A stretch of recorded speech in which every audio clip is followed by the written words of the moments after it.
Okay, we are live.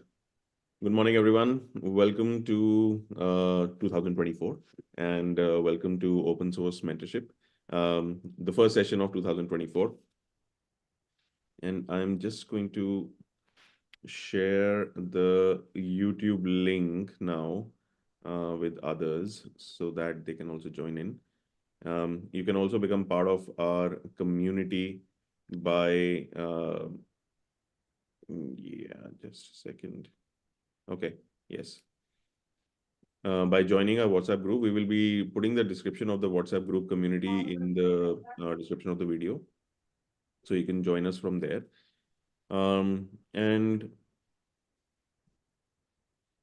do let us know about your feedback. What we are going to do today is we are going to discuss a little bit about the International Day of Education, which is actually on January 24th. But also what we want to discuss is what we plan to do in 2024, the kind of feedback that we have received from others, and how should we, shape open source mentorship to make it more impactful for everyone who has, contributed to it. Okay, so my name is Saurabh Nanda, and I'm the founder of Open Source Mentorship. I do a lot of tech for good mentorship for engineering and engineering students and tech enthusiasts all over the world, some 35 odd countries now. Guys, please introduce yourself. Hello everyone, I'm Yashmit Segal and I'm a law graduate. I'm currently doing my BA LLB honors course from NLE Mumbai. And yeah, I've been working with Saurabh sir on the open source mentorship platform to provide, solutions to everyday problems so that people can innovate and research and, find solution to these problems of human life. Hey, hello everyone. My name is Ritisha Gajwani and I'm pursuing my CFA level 1 currently. And I have been with Saurabh sir in the open source mentorship platform so that we can help other students and provide them with solutions of real world problems.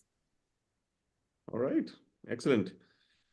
Well, let me share my screen now so that we can also write notes around what we discussed today, and then we'll be sharing these notes with all of you as well. Let's discuss the International Day of Education for around 40 odd minutes, because as we have experienced in the past, once we start discussing, the time is always short for that discussion. So that we can dedicate around 20 minutes towards the end for, discussing a few plans that we have for 2024. Okay. So who would like to start? Can I start? Yes, please go ahead. Okay, so International Day of Education, which is usually on 24th January every year. It's a UN day. So today we will be talking about alternative education and what it actually means for the future generations.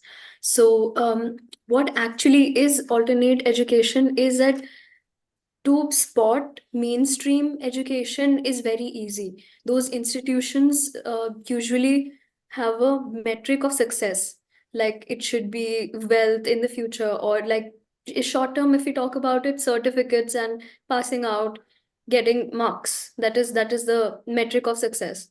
But alternative schools who promote this kind of schooling define success in a different way, and I have been asking this question, that is the end result more important than the process?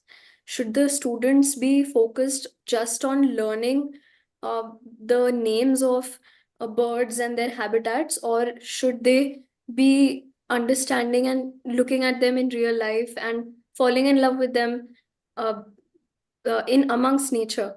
So that is the difference. And why do we have alternative education, or why people are looking out for it more, is because there is a general dissatisfaction among people with the public schooling system that is there, because there is a one size that fits all approach with schooling system and university system that exists currently, and there is no personalized learning experience for different uh, types of skills or different types of children with specialized needs, and even we can say every child has a different aptitude, different interest. So it can't be generalized. So these things are why we have alternative education coming up a lot. And then there are methods that, like, they have vocational training, they have apprenticeships, projects, they teach critical skills, design thinking. These soft skills are upcoming with the advent of AI, if we think about it, because eventually AI will replace jobs as we talk about it. So we need these kind of skills that are given to children so that they become better individuals as they grow up.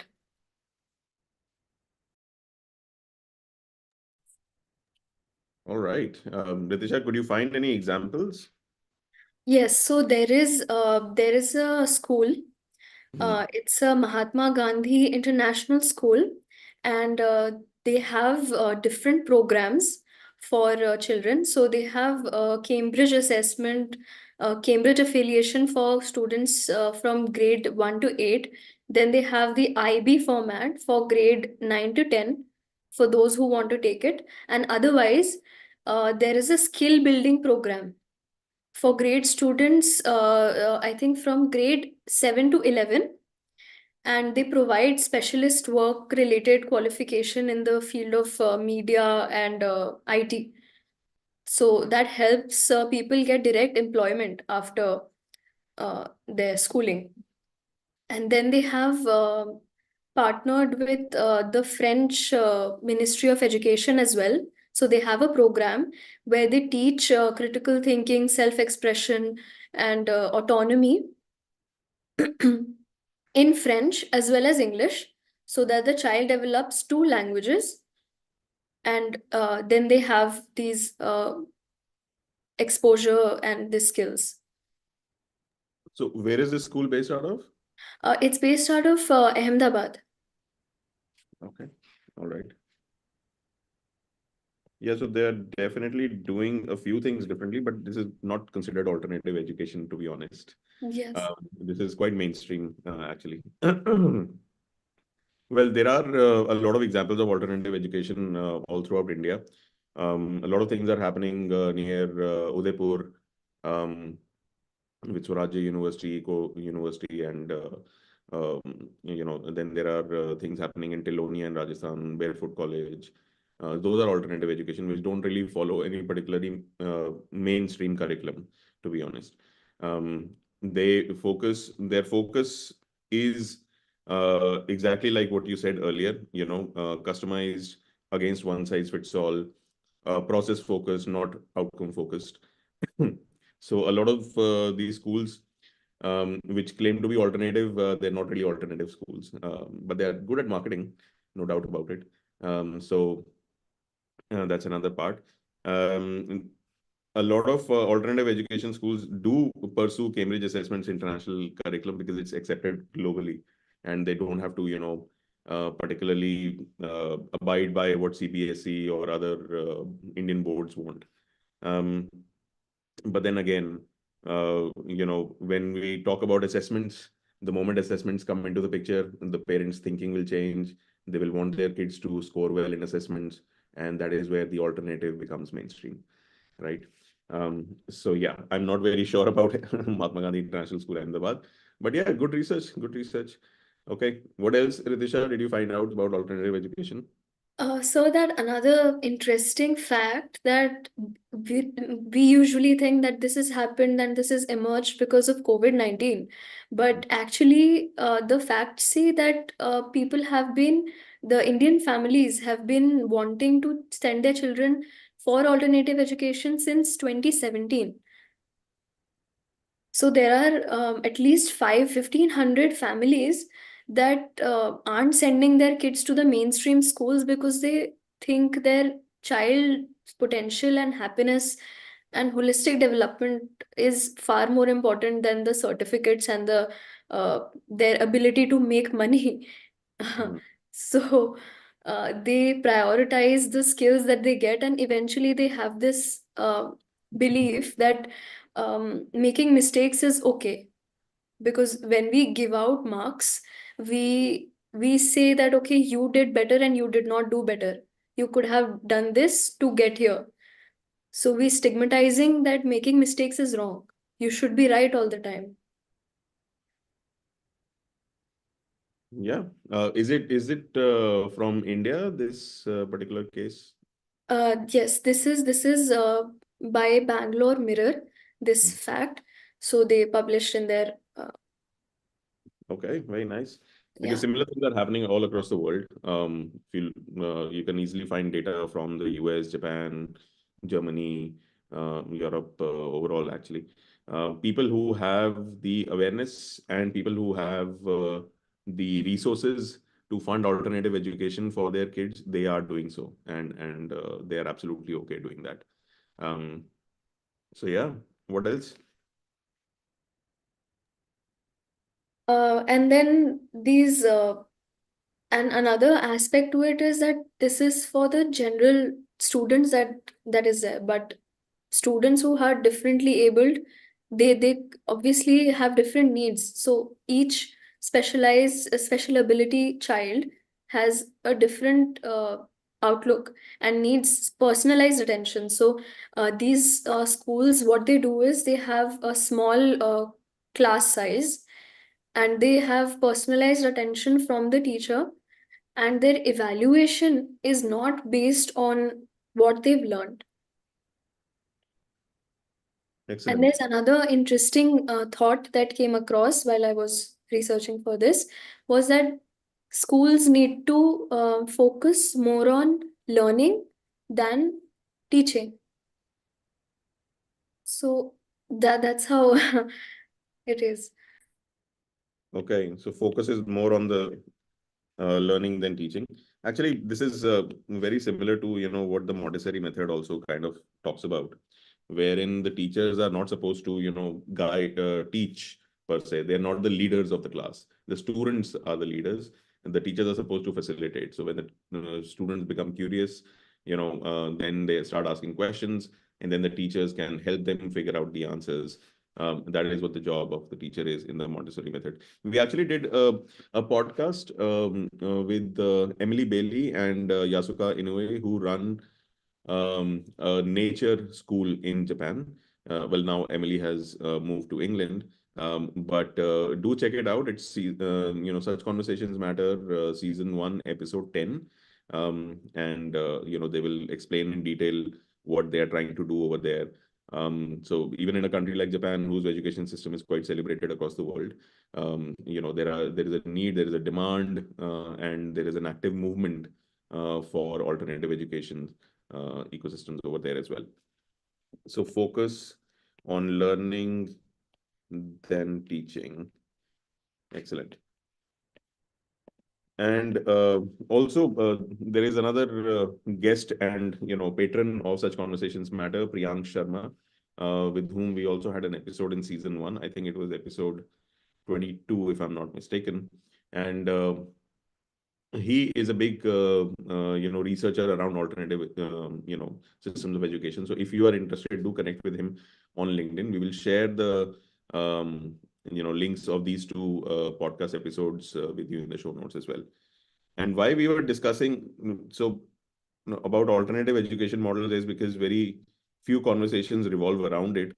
We have discussed education 2-3 times earlier on this platform, so we thought let's choose a different way of doing it. So yes, the theme, the essence of it, we have kind of covered. Ritisha has done excellent research around it.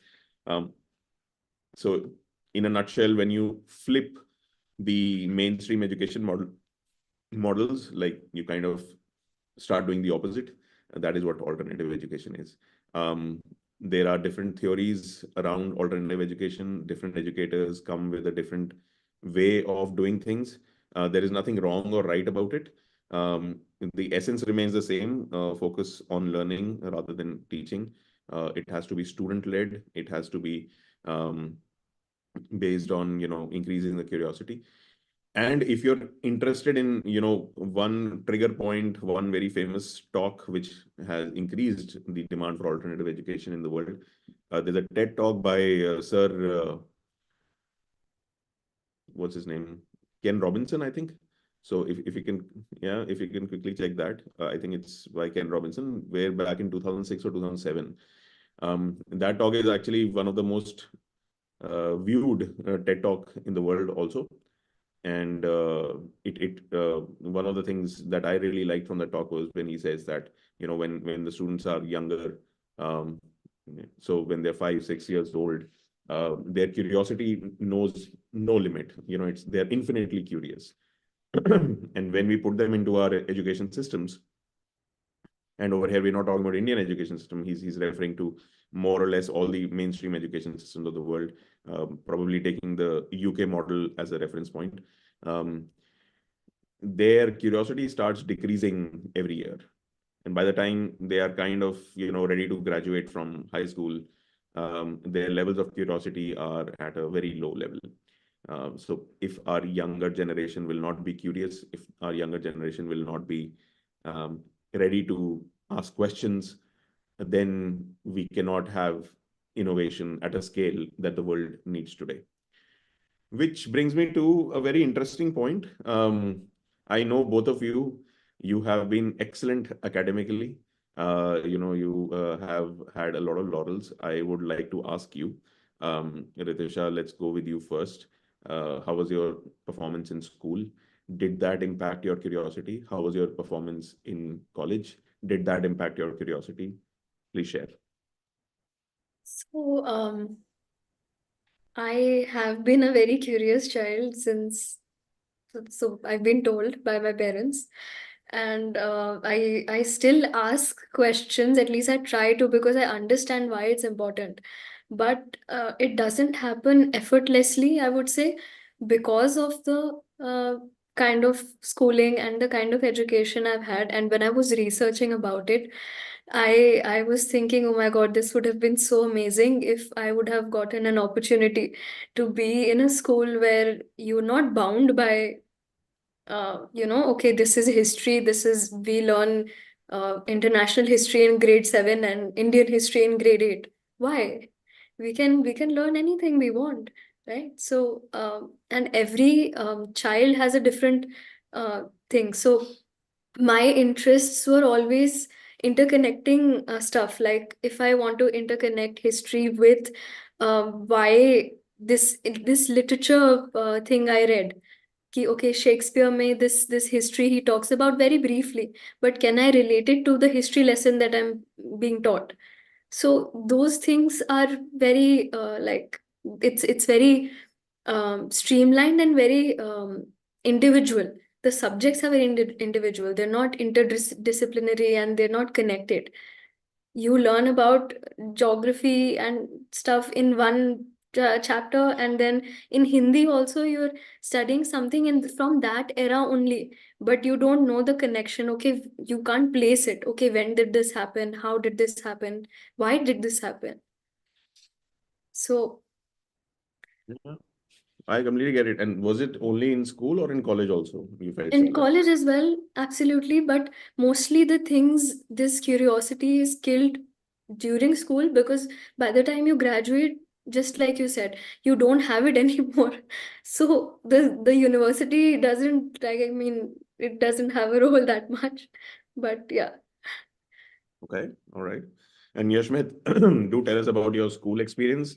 And since you're right now studying in college and you're not yet graduated, what has the process been over there? And both Ritisha and Yashmit, they go to top-notch schools, um, both at school level and also at college level. They have gone to very highly ranked, reputed universities. So yeah, I mean, I would, identify with Ritisha on this point. My curiosity or my habit of asking questions was not limited to schooling, like, so the system of the kind of education system I was in, so I had this separated, model, क्योंकि at school और जो school में पढ़ाते हैं, I have to just learn it to get marks, I have to just rote learn it. And when it came to asking questions, it was either to, like, if I didn't take any tuitions or anything as such. So if I used to, if I had some questions, something which is out of the syllabus or out of the curriculum, I used to either catch the teachers after the class, or come home and ask my dad or my mom about these questions. So it was not limited, or my question asking ability was not limited to the school itself, because I had this kind of a separated, thing ki, okay, school mein jo padhai hoti is just for uh, exams and getting marks and for rote learning. And I guess it was kind of promoted by the education system we are in. They kind of promoted this ki, okay, you just learn to get marks, to get a degree, to just graduate, get out of school, get into college, and get a career, a job, and all that. So I guess that is how it has been, like, so there has been the ability to ask questions has been developed, but out of the classroom. It is not ki classroom curriculum mein it is included ki children are encouraged to ask such questions like this, ki ask your doubts, ask why you're curious, the things which you want to know. It is not only on a need to know basis, but what do you want to know basis. That is not promoted in the present education system, like the education system which I was in. They did not promote anything like that. So yeah.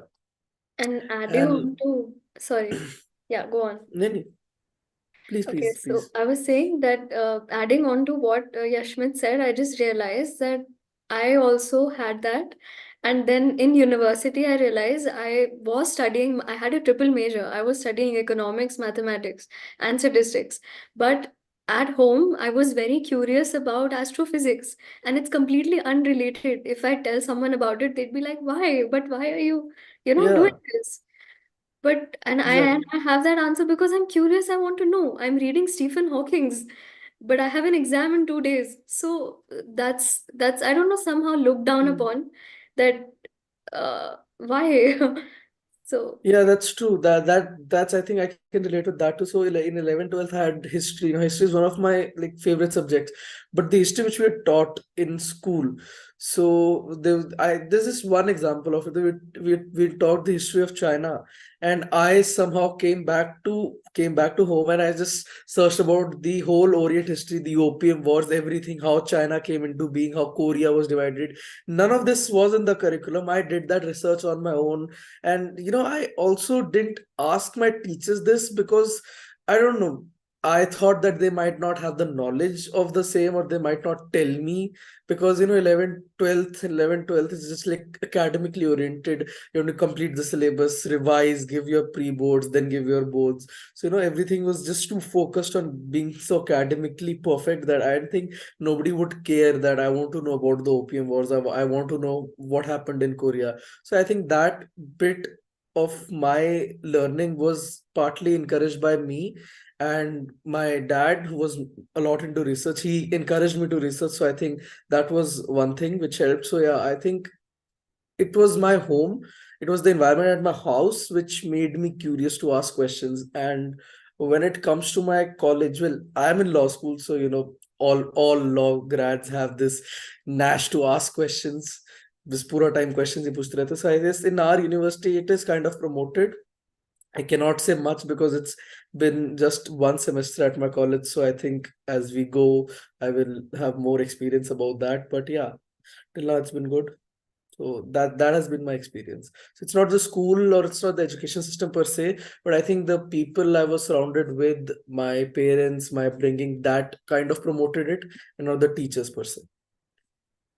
Okay. All right. So that makes a lot of sense. In fact, the mainstream education system, most of them, they will claim that those who are curious, like you two, they will find their own ways of satisfying their curiosity anyhow.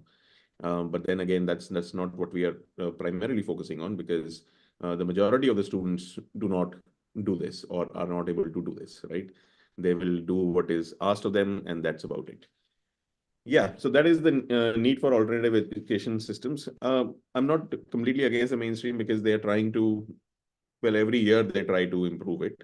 Every year they try to do these new experiments with the pedagogy. But most of them, sadly, end up in being implemented in a very, I would say, less than optimum way. So, like for example, if CBSE has introduced projects for students to do, I've seen, high school students who are very savvy with computers still have to make practical files by hand and do a lot of, craft work in that file just to make the file look pretty and all that. So I don't think that's what the intention of that project was, but that's how it happens, and then that is why alternative education is needed. Okay, Yashmit, let's come to you now about the International Day of Education itself and the International Day of Education 2024, its theme, Yes. any more information around it? So yeah, so the International Day of Education, as Ritisha just told, that it's a UN day. So the theme for 2024 is learning beyond borders. So that is the major theme of this year's International Education Day. And what does it emphasizes the fact that, education needs to transcend boundaries, the geographical boundaries which divide countries. It kind of encourages the collaboration between different education models. So for example, an education model like you mentioned, the one in Japan, the nature school, the theme of this day emphasizes or encourages a collaboration with the Japanese natural school, and let's say the schooling model which Ritisha mentioned, the Mahatma Gandhi school. So a collaboration of these two educational institutes, learning from each other's best practices, incorporating each other's best practices, and trying to make a model of education which has minimal disadvantages and backdrops, and promoting education in a way which gives people the practical skills which they need to be better humans.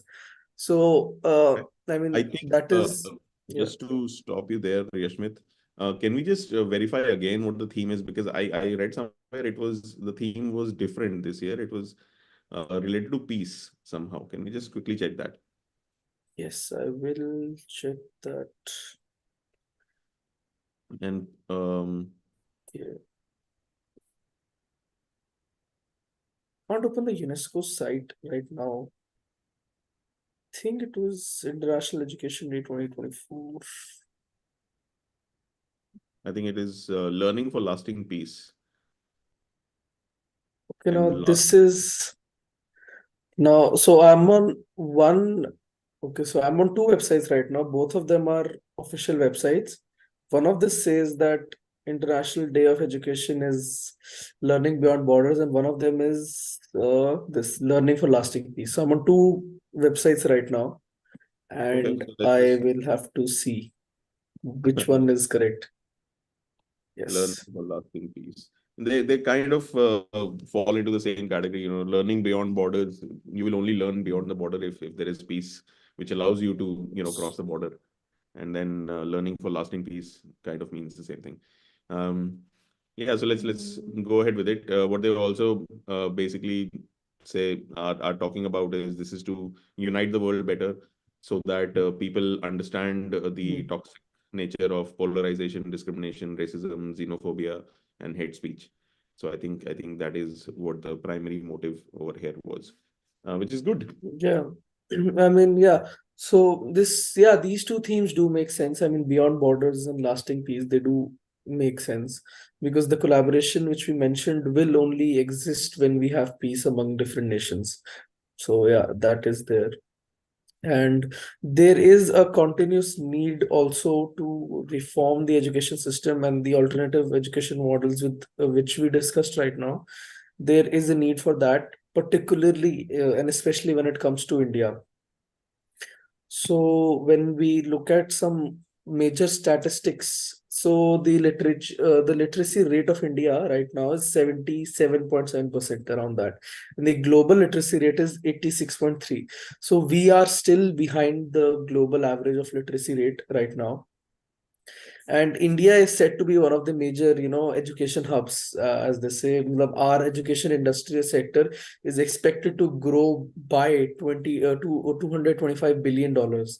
So Hmm. I mean, it is poised to become a very big education hub. The Indian education system, it is poised to become a big hub for education. and we have seen a lot of improvement. I mean, our enrollment rates have gone up. The enrollment rate of children in higher education is 4.14 crores. And when it comes to gender parity also, we have seen that the female enrollment rate to higher education has also increased, and it has crossed 2 crores.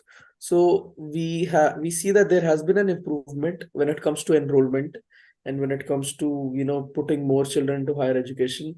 But the quality of that education, the quality of what they are taught, how they are taught, the education model, that still needs to be reformed to a very large extent. So that is there. There is also a very good report, the assessment, the ASER report, which assesses the education system of India. So the ASER report of 2024, that is the ASER report of 23, the annual status of education report of 23, just I think released 2 days ago. And this time, the theme of the report was beyond basics. So I'll just have background for the ASER. So what ASER does is it basically, I'm sorry, right? Yeah. So what ASER does is it calculates or it researches upon pre-primary education. The main focus of ASER is pre-primary education of the children between the age group of 3 to 16. What they have done now is, in this report ASER 23, they have focused on the young adults, the 14 to 18 age group, the higher education age group. So this year the focus is on the youth.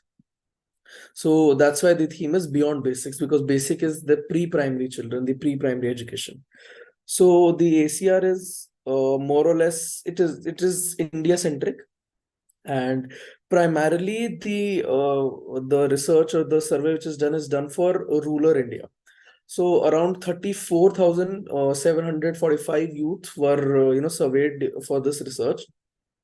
And there are some major findings, I think, which we need to focus on when it comes to education reforms and alternative models of education, and why we need them.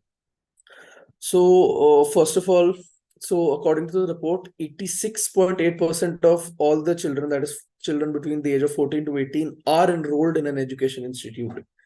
But we see that the enrollment of children who are older, that is between the age of 16 to 18 or 18 above, their enrollment rate is less than people who are enrolled between, say, the age of 6 to 14.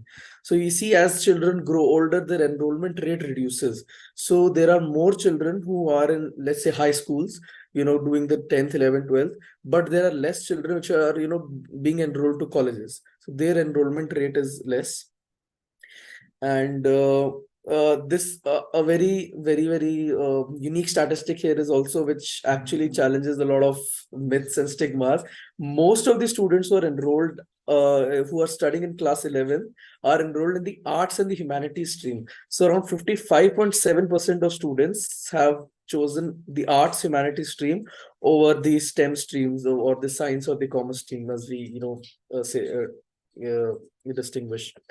And when it comes to this, we see that this trend has been happening for the past 5-6 years, where children are more poised to take the humanities stream rather than the traditional STEM streams, the science streams and the commerce streams.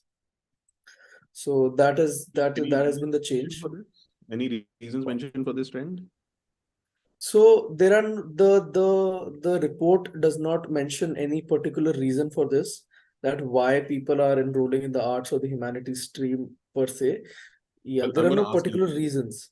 I'm Yes. going to ask you guys, what do you think are the reasons? Because you're quite close to this, Yashmit, you especially. Just 7 months ago, you were there in school. So why do you think? And you took humanities, right? Yes, I took humanities. You took it as a choice. Was everyone in your class who had taken humanities, did they take it out of choice, or were they forced to? So I had a very unique and a very peculiar combination. So I had humanities, but I also had maths with it for some reason. So the new education policy, it gave us the ability to choose any subjects we wanted. So I had maths, and I had taken the humanities stream. So the reason for me taking maths was particularly a reason, a higher education reason. So that's like a different thing. But yeah, most of the students in my school, which in the school in which I was, they took the humanities stream because of their choice.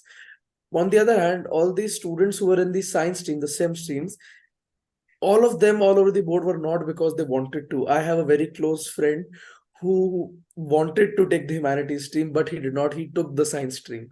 So there are a lot of examples like that where children want to take the humanities stream, but they don't. So why So, do they choose but humanities? yeah, well, the students in my school, I'll just give like my school answer. Why did they choose the humanities stream? Because, well, they say that we don't like science or we don't like maths. I'm like, what do you mean by like? So they are not interested towards it. They're not interested to study those subjects. They can if they want to. I mean, people have scored well in 10th boards, like science and all those subjects. They've scored pretty well.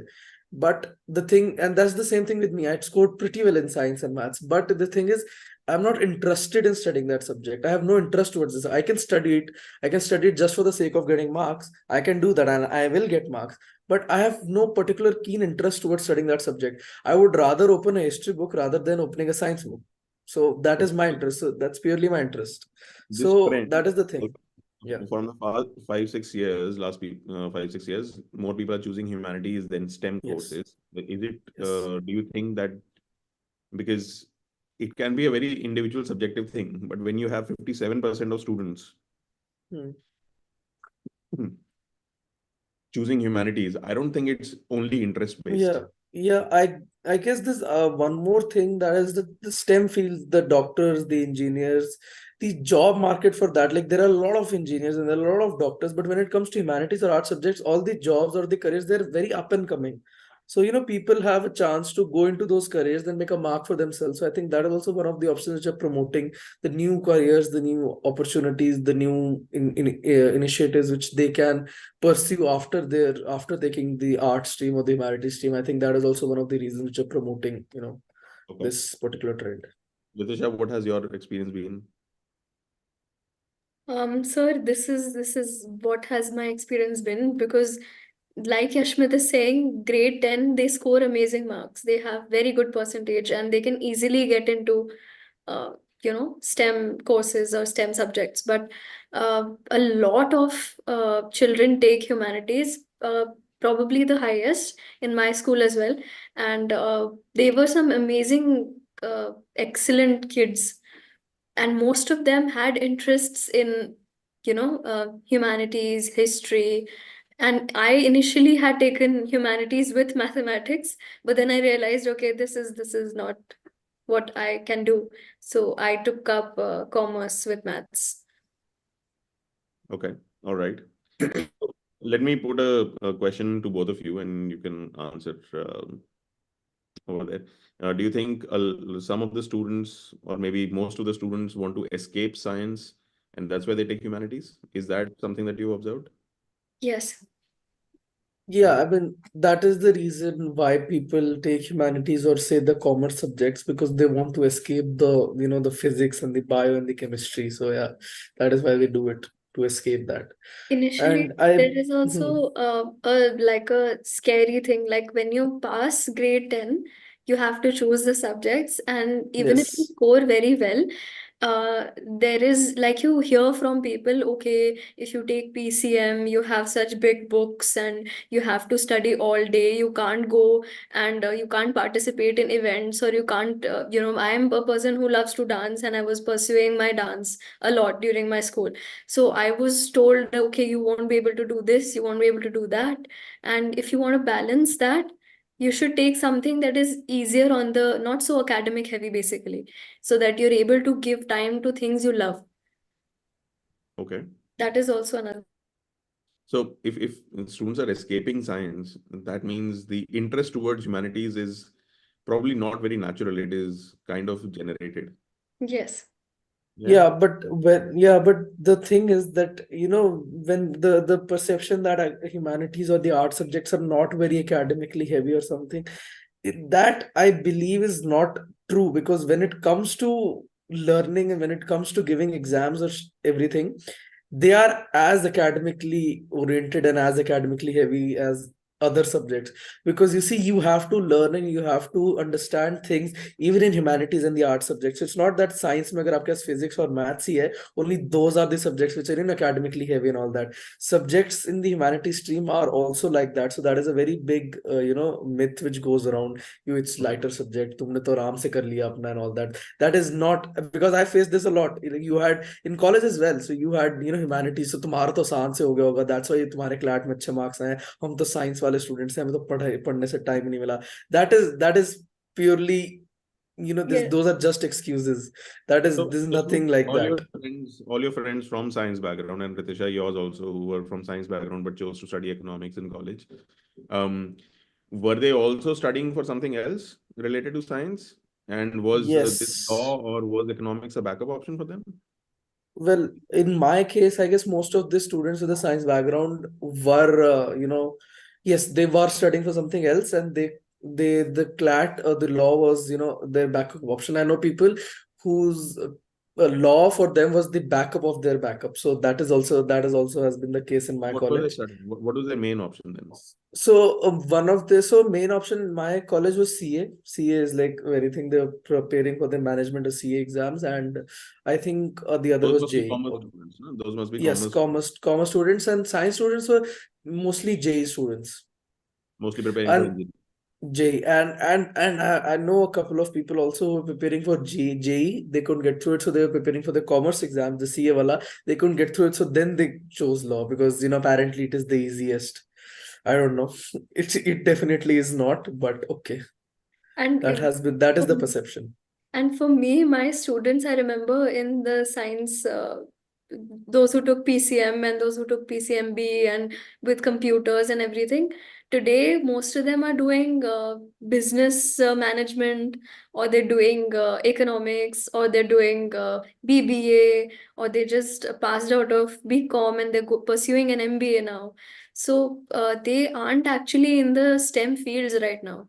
They aren't pursuing their further education in STEM fields. Hmm. They chose in 11 12. Okay, I want to do this. Some of them, a few of them have taken biotechnology and stuff, but um, apart from that, major people are doing business and stuff like this, business development. Okay. Yes. So that's what we have kind of deduced over here, and I hope we get data to support this. Um, that a lot of students in India who and they are taking humanities, and uh, well, it's a gift for them. Why? Because parents are supporting it. That's why they're able to take it. Otherwise, a lot of them who still don't support humanities, they are still stuck in science Yes. or some other subjects. But most of it is to escape science, escape tough science entrance examinations, and so on. Not very few like Yashmit or Ritisha would be interested directly in humanities as compared to science, who have taken humanities. Yeah. Yes, there Okay. are a lot of myths around this particular stream which need to be busted, and as soon as possible, because they are completely baseless.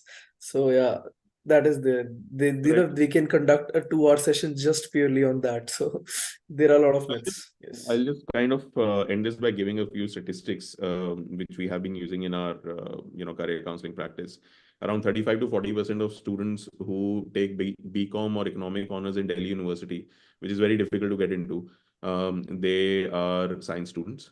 And then around 35 to 35 to 40% of students in NLSIU Bangalore, which is the top law school in India, in 2018, they were from science background. So even though they're studying science, which is great, you should study science because you love science. But and then it's up to you what you should pursue as a career or vocation. But the fact of the matter is, as Yashwin mentioned, because he goes to a top 5 law school in the country, most of the science students who end up in law schools are their law school was never really the first choice for them. So even though the number of science students in the other fields as is more, it's not because they were interested in those fields. It is because they were taking it up as backup or escape from science entrance and so on and so forth. That means there's a huge decision-making problem in the country, and most of the careers made in our country are by accident, which should be alarming. Well, anyway, um, I think we have 15 minutes left. Yashmit, how Yeah. much more do you have to share? I know, knowing you, you Well, must. yeah, there is a lot to share. There are a lot of unique and amazing statistics, but I think one which caught my eye is just the one last statistic is that according to a survey, 90% of all the youth who were surveyed have a smartphone and know how to use it. That has been there. So 90% are they have access to the internet, they have digital access. But what is concerning is what I found through my research was that only half of these 90% people knew what is online security, what are the online safety settings, how to protect their privacy, how to protect their sensitive information, and all the digital technical ethics which are there, which we need to follow. Only half of these surveyed people knew those. So, they were more prone to virus attacks, to password leaks, to privacy leaks, to all the things which happen on the internet which are not conducive. So they're prone to that. So what we can infer from this is that people are digitally accessible. They have the digital access, but they are not digitally aware. So another reform which I think which should be made in the education model is bringing digital awareness to students. They are not digitally aware. We need to make them digitally aware, because students who are like, for example, me or Ritisha or other students who have taken schooling from a good private school or are in good private colleges or public colleges. They are digitally aware, and yes, they know these privacy settings. But students who are in rural schools, schools which are in rural areas, which are run by the government, they also need to be made digitally aware, because if they have access to the internet, they need to know how to be safe on the internet. So that thing needs to be incorporated into the curriculum. Absolutely, absolutely. In fact, Yeah. if you guys remember, we had a session a couple of months ago with Bharat Nayak on media literacy, and he was talking about the same things. He focuses on rural media literacy. We would definitely recommend that you watch that entire episode if you're interested in this topic. Also, World Economic Forum 2024 conference in Davos, they have listed cybersecurity as a major international risk. They have listed cybersecurity as a bigger risk than climate change this year. That is how big it is going to be, especially with the advent of AI, because people just don't know what's happening to their data, Yes. what they are doing online, how they have been tracked, or what their data will be used for. They just don't know. Okay. I think we have around a little bit time left. Let's talk about 2024, guys, a little bit. Yashmit, please share the link of the ASA report. Yes, I will share the link of the SER report. I also had data from the education report by UNESCO, but I will also share the link to that. So, people can look at the stats from there as well. I'll share both the links. Okay, just to satisfy our curiosity, do you find similarities in the ASA report and the UN education report? So the ASER report, basically, actually the way they research and their research methodology are quite different, and they look at very different perspectives. So the education report by the UNESCO education report, they've mainly focused on the Indian education framework and what is in the curriculum. What is on paper. So what they looked at was that the new education policy focuses more on environmental education, the need to make people aware of climate change and how to reduce it. What the ASER report, on the other hand, is they go on ground and they see, okay, paper pe likha hai, that is good, but how is it being implemented? मतलब जो काम करा रहे हैं school में, is it any useful for the children? Are they able to read? Are the daily applications which are which are in the syllabus, are they actually on ground happening? The daily applications, the financial calculations, So the all the findings are foundational skills. similar. The findings are in sync, or they are completely opposite. I think they're not in sync. I would not say that they're completely polar opposites, but they're not in sync. That is established. They're not in sync. So what is What there on paper is not really on Yes. ground. It's not happening. It's not happening. The UNESCO report says a lot of good things about the Indian curriculum. That the name of environmental sustainability was repeated, I think 57 or 52 times in the national curriculum, the changed curriculum. But what we look at in the ASER report, we clearly see there's a very shocking statistic. If there's time, that only I think less than half of the people were able to read fluently a grade second text. A text from grade two was difficult for people to read who are in higher education models in rural areas. So But what high school. is, this is a very Yes. famous statistic which came out. Students between the ages of 14 to 18, all right, were not able to, only half of them were able to read Hmm. texts from a second grade textbook fluently. And Yes. language was not the case. It was not necessarily Yes. English or Hindi or any other regional language. They were just not able to read it. Yep. Okay. We do have a conversation around data reporting and monitoring with Manu Oberoi, who was a Hmm. guest. Please visit that episode also. There are a lot of ideas which entrepreneurs, young entrepreneurs can take up and solve through technology to have better data reporting so that, the national curriculum and the policymakers also understand the challenges on the ground. Excellent, guys. Let's quickly discuss a little bit about 2024. Yeah, sorry to cut you short, Yashmit. All right. So Hmm. this year, some of the things that we want to do is obviously increase the community. We as we told you in the first episode that this is something that we all felt passionate about, and we want to do it. We are taking time out of our regular schedules, and we have busy schedules, all of us. So we would like more people to join us. If you are interested in this, if you have seen some of this, if you want to intern with us, go ahead. So, we are definitely looking for more interns to help us out. We will definitely publish written transcripts of our episodes. We're trying to figure out some AI tools to do that. We have done it for a few episodes. We are trying to do it for every episode. So more written content. Then we would also like to, convert this into an audio podcast. Well, the disadvantage of an audio podcast is you will not be able to, see my beautiful handwriting on the iPad and try to understand what I've written.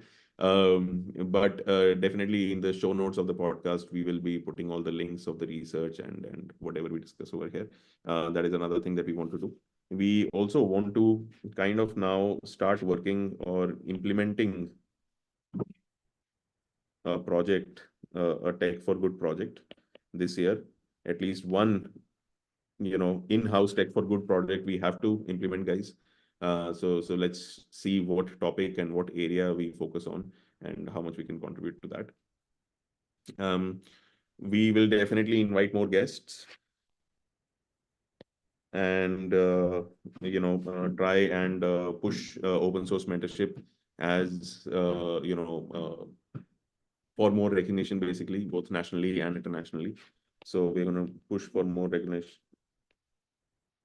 and we definitely, because when did we start this? We started this in September, right, guys? September, or yeah, somewhere. So it's been only 4 or 5 months, but we want to push for more recognition. We also want to push for institutional collaborations. So this is going to be our one of the major areas where we want to tie up with student clubs and societies in various colleges across the country, encouraging them for tech for good. Something interesting, I was recently I volunteered kind of, and then I was nominated to be a Tech for Good mentor for a Dainik Jagran event wherein they invited students from IIT Kanpur primarily, and then a few other colleges to come up with ideas for AI, right? How to use AI. Sadly, even though it was focused on IIT Kanpur and Google was a facilitator, so all big brands and everything, the kind of ideas that they received in that competition after extending the deadlines twice, were kind of, well, bad. And so if we can't expect good ideas from IIT Kanpur, then there is no point expecting any ideas from any other Indian.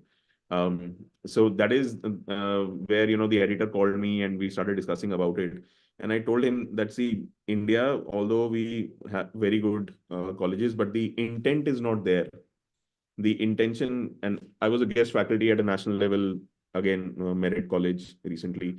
I was teaching about AI to the students over there, MTech students, no less, not only bachelors. And after the session, they were quite inspired and everything. But I told them, why are you not focusing on these things? And they said, sir, we're just here to get a job. The brand of this college will let me get a job. That is all. So students are not really encouraged for innovation in India, sadly.